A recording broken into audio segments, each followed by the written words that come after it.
Tonight's story has the title, Boy in the Storm. Guardian of birth, healer of the sick, comforter of the aged.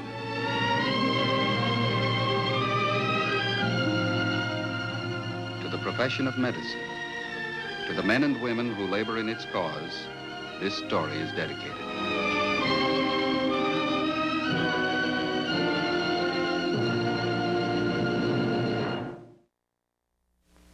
Our presentation tonight, the field of neurology. The object in point, electric tracings of human brainwaves. The case in point, Robert Allen Maxwell. He's 17 years old.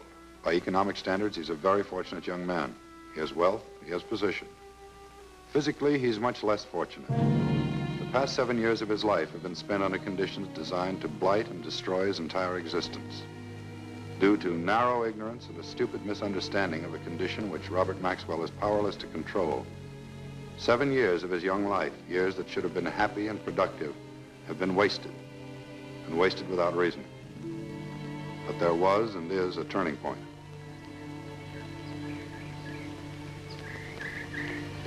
Oh, there he is now. Little Jack Horner, we call him. Oh, he's off someplace by himself. Robert?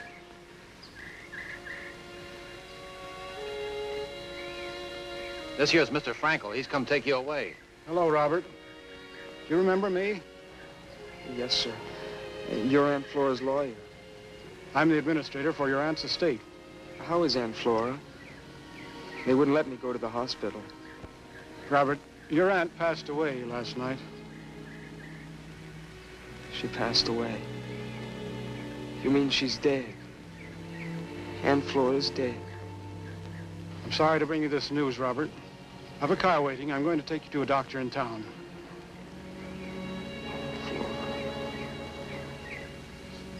All right, boy, let's go. You've got your stuff to pack.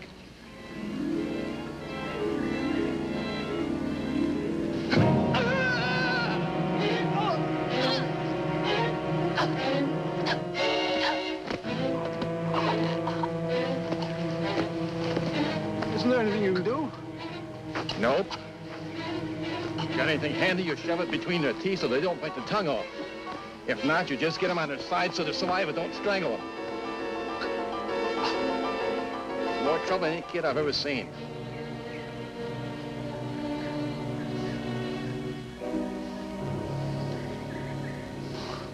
Sure is a mess, ain't he? Since the boy is the sole heir to the estate, we're obliged to get the best professional advice as to his condition. Now, my own physician recommended you, Dr. Moore. That was very kind of him. Now, the boy was orphaned at the age of 2, is that right? His parents were killed in a plane crash back east, and his aunt, Flora Maxwell, took charge of him. Do you happen to know what doctor his aunt consulted at that time? Well, no, I'm not sure there was anyone. You see, he was kept at home with a tutor. Miss Maxwell was very sensitive about the family reputation. She wanted the boy to have good care, and yet the boy having epilepsy and all. Epilepsy is not a dirty word, Mr. Frankel. I don't mean to criticize you or Miss Maxwell. It's an all too common attitude. Will the boy stay on at the house now? No, there are no relatives, no one to take care of him. He needs a home. Well, I suppose we can find somebody to take care of him. I wasn't thinking of someone you hire. I was thinking of foster parents. Not legal foster parents, more like a family guardianship. Someone who could give Robert the warmth and kindness and understanding that he needs. Who are you going to get to take care of a boy who has fits? You can't cure an epileptic, can you? Some forms can be cured surgically. The rest can be controlled. We can't cure diabetes either. We can only control it. Well, we'll talk about a home for him later on. Right now, I'd like to put the boy into a hospital for a series of tests to help establish an accurate diagnosis and start the proper treatment. That's all right with me, Doctor. I'm content to leave things entirely in your hands. I think it would be the best way to proceed. I'll send you a complete report. Robert Allen Maxwell was admitted to the Banner Memorial Hospital on the 23rd of August. Aside from a slight nutritional problem, he was in good physical condition. The neurological examination disclosed no evidence of brain damage. The blood study showed no evidence of hypoglycemia, a deficiency of sugar in the blood. Examination of the spinal fluid has proved entirely normal. The slight anemia connected with the nutritional deficiency is being corrected by diet and vitamin supplement. As part of the routine diagnostic procedure, an electroencephalogram was run by an EEG technician.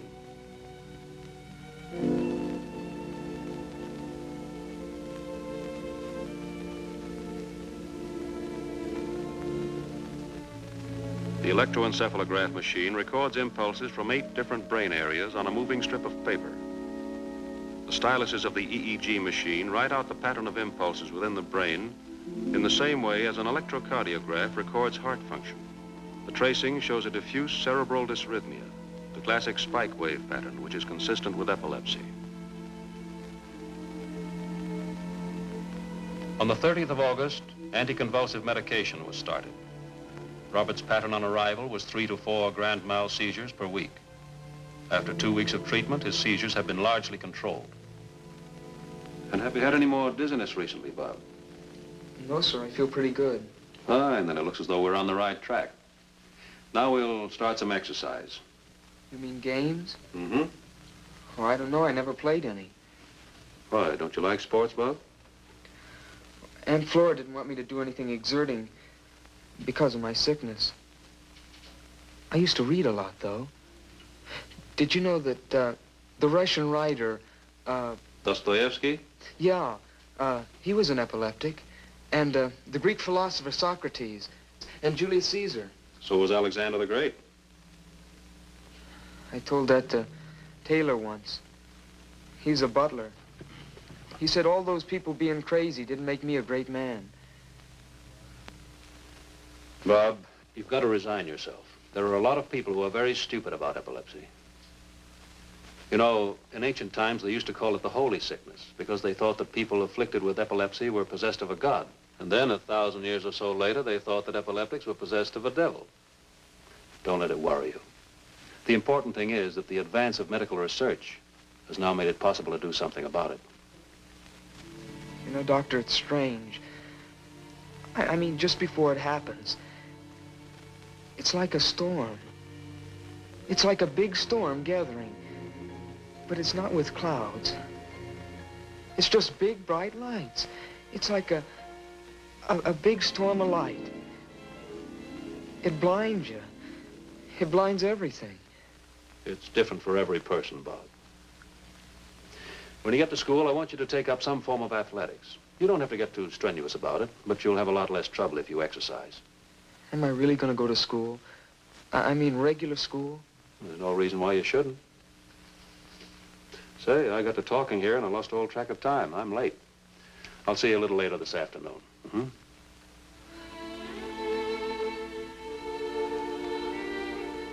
Further studies have been made, but by the 3rd week, his improvement is unmistakable. The boy, though shy, is cooperative and gets on well with the hospital personnel. Miss Harris? Oh, I'm sorry. Really, I'm sorry. It's all right, I'll fix it. But you close your eyes now, and don't you dare move your head again. What do you do with patients who move their heads? Oh, I can be pretty tough. At times, I'm almost ruthless.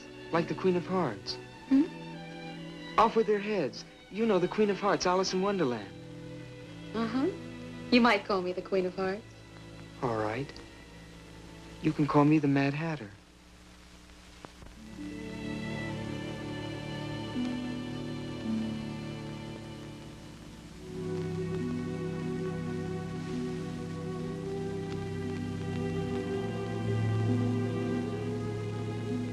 Psychometric tests show that the boy has superior intelligence, although his academic education has been severely neglected. Because of his constant improvement and the diminution of his seizures, the patient has been allowed a considerable amount of freedom within the hospital. Oh, hi, Robert. Hello. How are you? I'm just frantic. We've been rushed all morning. I have to go down to the supply room. Well, you mind if I go with you?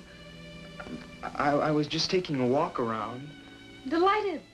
The first time in 2 years I've had an escort to the supply room. Shall we go? September 28th. 4 weeks after the start of medication, the patient has been completely free of seizures for a week and a half. I would therefore suggest that the problem of a foster home for Robert Maxwell be seriously considered at this time.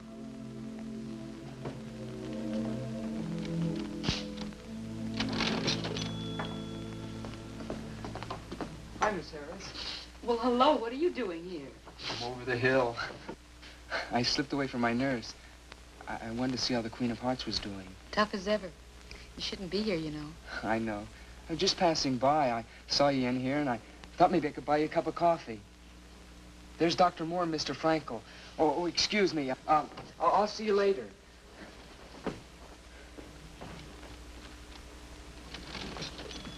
Hello, Nan. Hello, Dr. Moore. Miss Harris, meet Mr. Frankel. How do you do? How do you do? Sit down, Mr. Frankel. I've been through quite a list of people that might act as family guardian. We've consulted the bank, and, well, you've no idea how the epilepsy complicates things. If they're the sort of people that will take him, why, they're of questionable character.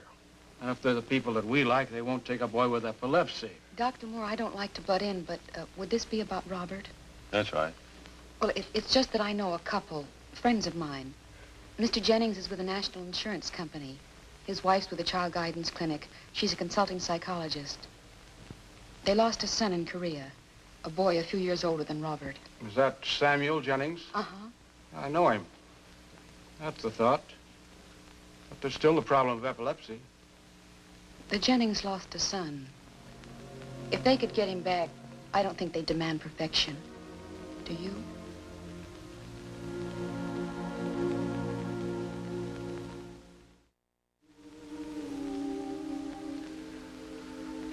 Heart's fine, Bob. No more dizziness that you remember, hmm? No. Not even a little momentary haziness since the last change in your medicine? No, Doctor, I'm pretty sure of it. Then, as far as we know, this is the 5th week you've gone without a seizure. Doctor, you suppose maybe it stopped? We have every reason to be optimistic, Bob. Just keep on with your medication. Tomorrow afternoon, Mr. Frankel is bringing a couple here to meet you. Mr. and Mrs. Jennings. The people I'm supposed to go live with? If you like them. Well, what'll I say to them, Doctor? I mean, what am I supposed to do? How'll I act? No acting to it, Bob.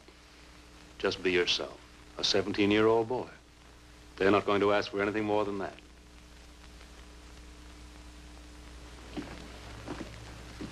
I've talked with the Jennings, Bob, and they're wonderful people. Well, it's up to you. Doctor, I'm a little nervous about meeting them. No, I think I can say with absolute certainty that it's mutual.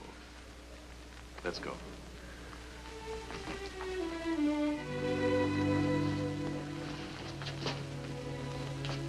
Robert, I'd like you to meet Mr. and Mrs. Jennings. This is Robert Maxwell. Yes, I know. My name's Sam Jennings. And this is my wife, Marion. How do you do? I must run along. I'll leave you to get acquainted, hmm?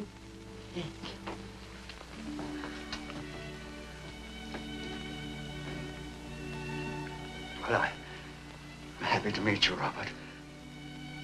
I suppose Dr. Morris told you all about us. Yes, sir, he has. We live in the suburbs, Robert. That's just outside of town. Yes, ma'am.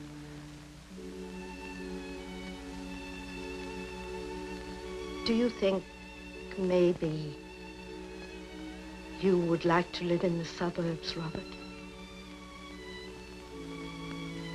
Yes, ma'am. I think I'd like the suburbs.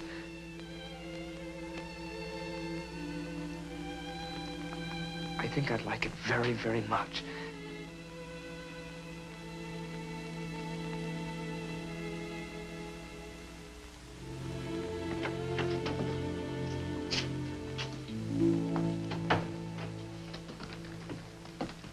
Hi, Bob. I was just arranging for you to leave us. You're a free man. I guess I am. Nervous? A little bit. It's not so much that. Doctor, whatever's wrong with me, it's not really like being crazy, is it? It has absolutely nothing to do with being crazy. It's an electrochemical process in the brain that... Well, look here. We don't completely understand the mechanism, but anybody is potentially able to have a seizure. Some people have a much greater susceptibility. Now, you described it as a storm, Bob. Actually, it's more like a flood, you might say. If you can imagine that everyone has a dam in their brain, something like this. Now, here is the water behind the dam. Some people have a high dam, so. And when disturbances pour in, they can hold a great deal before it spills over. When it does spill, you have a seizure. You mean I could be like I was? It could start again? We haven't had time yet to be sure that your present medication will be completely effective. But I want you to start to school as soon as possible so that you can start living a normal life. There's no guarantee that you might not have another seizure. If you should, we simply change the medication. It's nothing to be alarmed about. I see. Try not to be emotionally upset. Take your medicine and exercise moderately.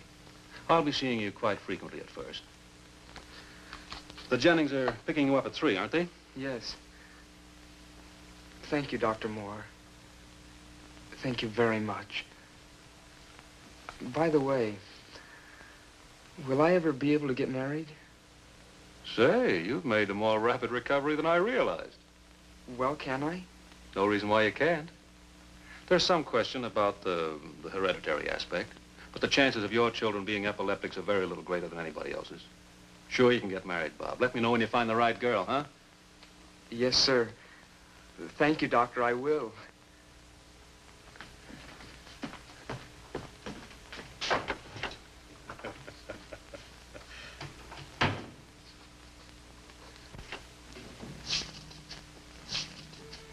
Hi, Robert. Nan, I thought I'd drop in a minute. You're leaving this afternoon. I wanted to see you. Well, I was just going downstairs. Like some coffee? I just talked to Dr. Moore. He says I'm pretty well. Doesn't think I'll have any more trouble. I wanted to thank you, Nan, for being so wonderful. About what? I don't know. Everything, I guess. I keep thinking of a poem I read a long time ago. The last verse. I always remembered it. In the desert, a fountain is springing. In that wild waste, there still is a tree and a bird in that solitude singing, which speaks of my spirit to thee. That's all. It's beautiful. What is it? Lord Byron. It's called Stanzas to Augusta. He was very much in love with her, but it was hopeless because she was his sister. Robert, what is it? What's the matter?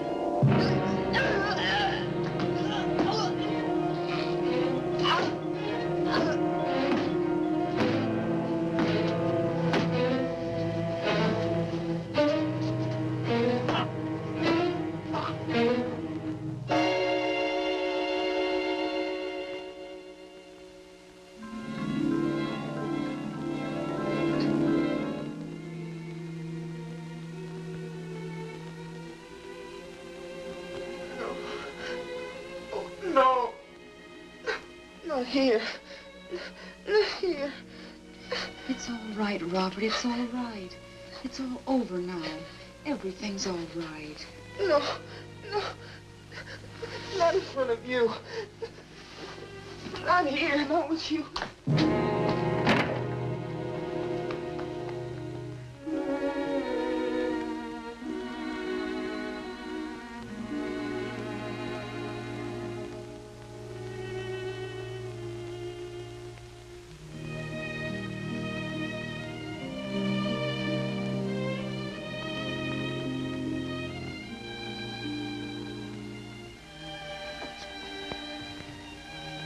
Robert.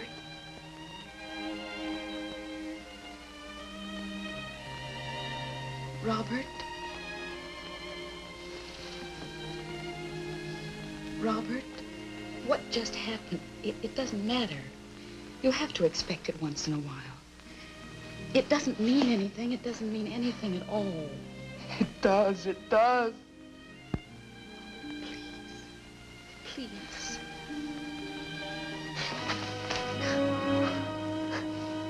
I love you. I love you. I love you. I love you, too. In a very special way. We're friends. We're very close friends. I don't mean that. I love you, Nan. I love you. I don't want anybody else. I understand. More than you know.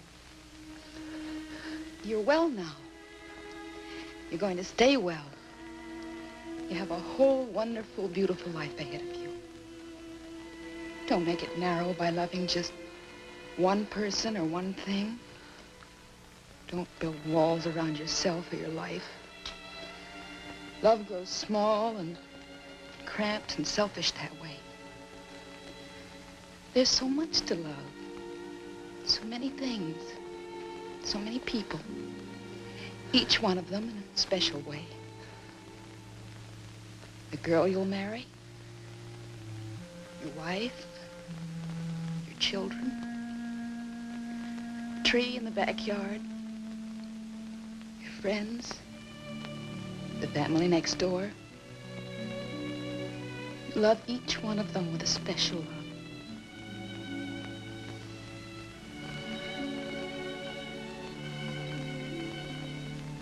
Robert, please put me on the list. Love me always.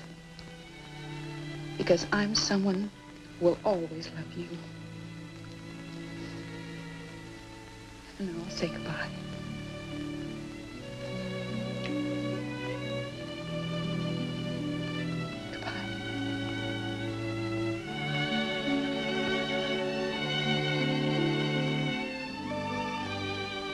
Robert, will you write to me, please? Once in a while? Will you write to the Queen of Hearts?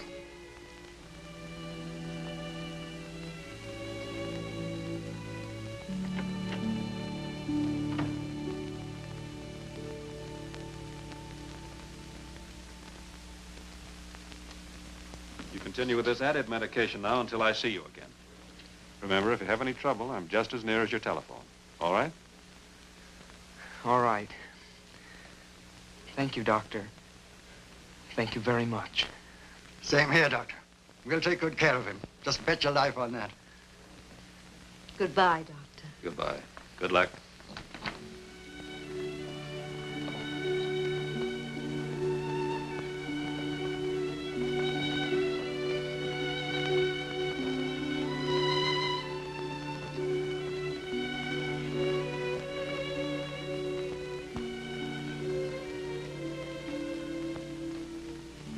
Certainly he's a nice youngster, isn't he? Uh-huh. Nice youngster.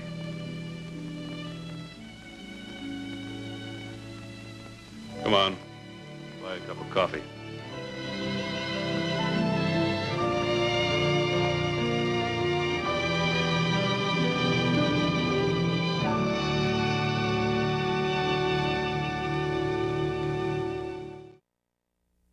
An epileptic is not insane, nor is he evil as men have imagined in the past. He is possessed of a disability as logically explainable as a lame leg. But the stigma of fear lives on, a reminder of man's superstitious past. This the doctor must treat, as well as the epilepsy. The practice of medicine does not stop with the administration of a pill or the use of a knife. It must also immunize against ignorance, intolerance, and superstition. These too are forms of sickness, and the practice of medicine is directed toward health.